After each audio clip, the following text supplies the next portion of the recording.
Hello all, I'm Sai and you're watching the Book Dragon. In today's video, I'm bringing to you my answers for the How I Read book tag. The link for the creators channel and all the 8 questions will be down in the description, so don't forget to leave your answers because I'd like to know them a lot. Without any further ado, let's get into the video. Question number 1. How do you find new books to read? This is a really easy answer for me. Most of the time, the recommendations that I get for the books that I read is from BookTube itself. It's mainly because it's a really diverse platform and we can actually see people talking about the books. I don't find written book reviews that much helpful for me. I want to see a person talking about it, and it helps me a lot to decide whether I want to read that book or not, because mainly in BookTube, I'm able to relate with the taste of many of the booktubers that I follow, and if they like a book, it's highly probable that I like it also. I get recommendations from you guys who are my subscribers and audience in general, and this is the main source for me to get to know about new books. But apart from this, I also get some recommendations from reader friends of mine, and apart from that, Bookstagram is the main source, but BookTube is the predominant source for me when it comes to finding new books. Question number 2. How did you get into reading? This is also a really easy answer because I've been a reader ever since I was a child. So I used to read from the time when I was a kid, but I didn't read on a regular basis. That is not in the scale that I'm reading right now. But I was a regular reader always. I was a reader always.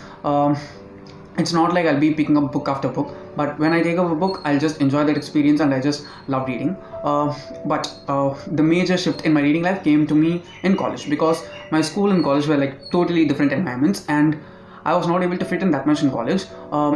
Academically, I was good, but when it comes to a friends circle, I was friends with people, but I was not able to find my tribe. Okay, I was not able to form a group for myself and be a part of that. So I just turned my attention to something which could help me in the future, and I just found books, and ever since this has been a really good love story for me and the books, and it's doing very well if you ask me.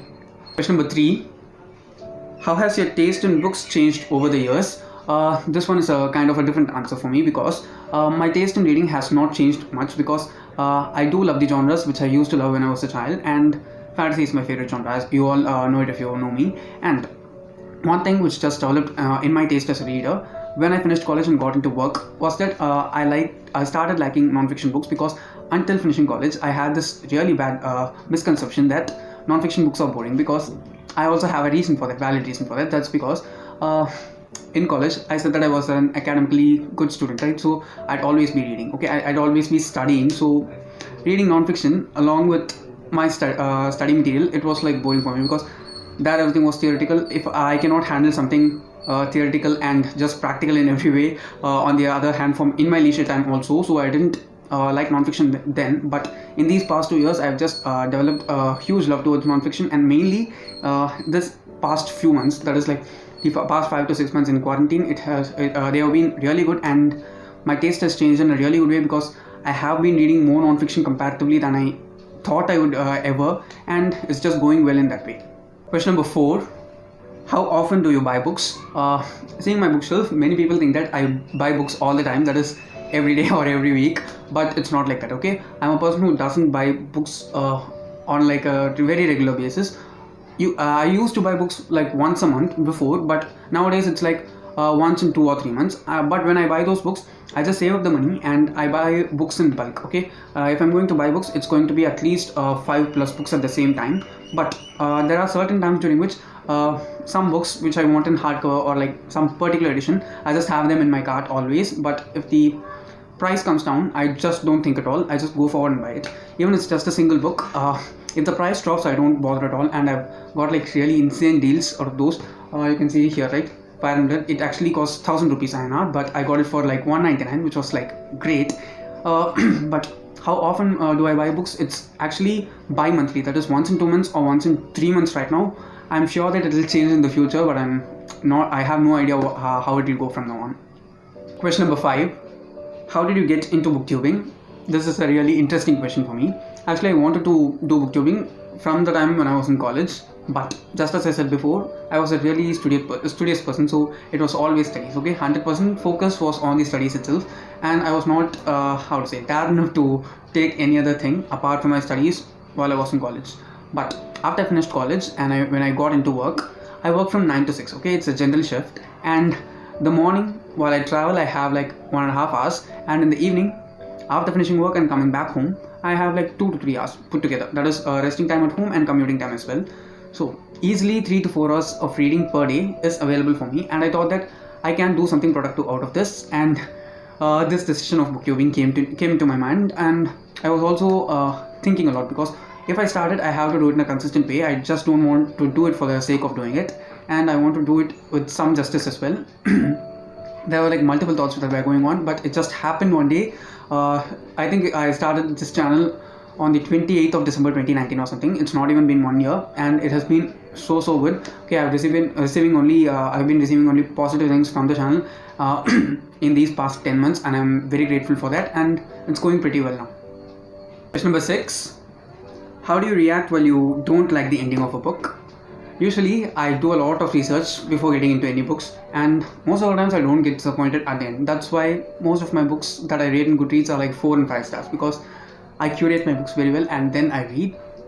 But there are certain books like Mockingjay, okay, which I didn't think that I'll hate to such an extent, and it was such a struggle for me reading that book, and especially the climax. I was like, why the F did I even read this book? It was like that for me.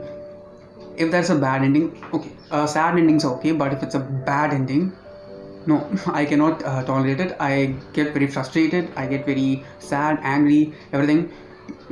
Sometimes I just want to throw the book away. I have done it sometimes, but I've not hurt the book in any ways.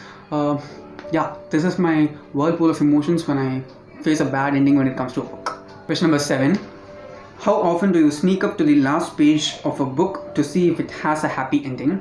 The answer for this one is never. Okay, I have not done that in the past. I'll not do it in the future, and I'm not doing it right now as well. And I also want to say, if any one of you is doing this, please don't, because you're going to just waste your time. I know people look into the ending just in order to theorize certain things, building up towards the climax, but it's not my thing. Okay, if I read a story, I want to be on the tip of my seat always, and I want to enjoy it in such a way. And yeah, it's always like that. I don't ever flip to the last page, and even if sometimes I'm just checking a book, accidentally, if I go to the last page, I just shut my eyes, because I'm that protective when it comes to safeguarding the climax, so that I can experience it to the fullest. And I never read the last page. That's the simple answer for this one. Question number 8: how many people are you tagging and who are they? I'm tagging all of you guys who are watching this video, and I'd like to know your answers. Please do let them down in the comments below, and there are also other subscribers and viewers who would like to know your answers as well. Just try to develop a conversation in the comment section, and we'll just build this community in a huge way in terms of reading, and I'd like to know your answers. That's the main reason why I'm asking you guys to comment down. And that's it for today. If you did enjoy watching this video, don't forget to give it a thumbs up and also share it to your friends. If you want to get more content from me, do subscribe to the channel, because I publish new videos every Sunday, Tuesday, Thursday and Saturday. Thanks for watching, and have a great rest of your day.